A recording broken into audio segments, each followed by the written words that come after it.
এই যে কি হচ্ছে, সারাদিন শুধু টিভি দেখা? হ্যাঁ, পড়ালেখার নামে তো কোনো খবরই নেই। যাও, গিয়ে পড়তে বসো। আরে থাক, একটু দেখুক টিভি, এমন করিস নে। তুইও ছোটকালে অনেক টিভি দেখতি, আমার কথা তো শুনতি না।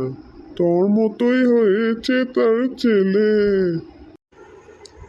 দাদা দাদা, সত্যি কি আমি বাবার মতো হয়েছি? বাবা কি ছোটকালে অনেক দুষ্ট ছিল? হ্যাঁ, ঠিক আমার মতো। আরে বাবা, তুমি কি বলছো? বাচ্চাদের এগুলো কি বলছো তুমি? আমি কি ওর মতো ছিলাম? আমি তো, মা বললো আমি খুব ভালো ছিলাম, খুব ভদ্র ছিলাম। ও তো অনেক দুষ্টু। কে বলেছে তুই ভালো ভদ্র ছিলি? তুই আমাদের পাড়ার সবচেয়ে দুষ্ট বদমাস বাচ্চাদের মতো ছিলি। হ্যাঁ, তোকে দেখলে রাস্তার অন্যান্য বাচ্চাগুলোও ভয়ে বাড়িতে চলে যেত। প্রতিদিন তো বিচার আসতো, শুধু বিচার আর বিচার। তোর বিচারের জন্য আমি বাড়িতেই থাকতে পারতাম না। বাবা অনেক দুষ্টু ছিল, আমি বাবার মতোই হয়েছি। বাবা, তুমি আর আমাকে বকা দিতে পারবে না। তুমিও তো দুষ্টু ছিলে, আমি তোমার মতোই হয়েছি। দেখলে দেখলে বাবা, বাচ্চাটাকে দিলে তো বিগড়িয়ে। হ্যাঁ, এসব কথা বলতে হয় বাচ্চাদের সামনে? তুমিও না বাবা। আচ্ছা, আমি যাই, থাকো।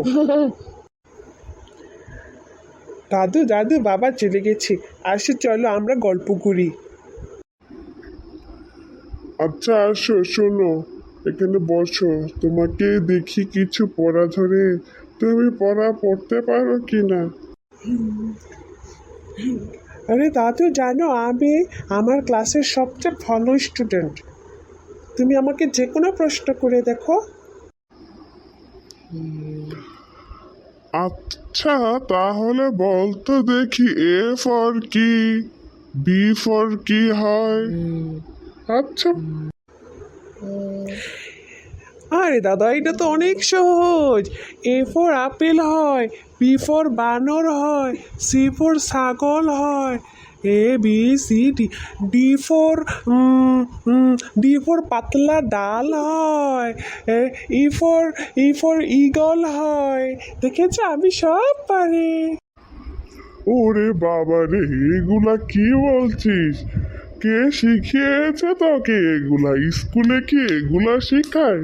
এ ফর আপেল আর বি ফর বাঁদর? হ্যাঁ, ভালো করে পড়তে বসিয়ে, তোর বাবা তো ঠিকই বলেছে। তোকে তো বিগড়ে দিলাম রে। হ্যাঁ, তোর বাবার কথা বলে। যা পড়তে বস গিয়ে।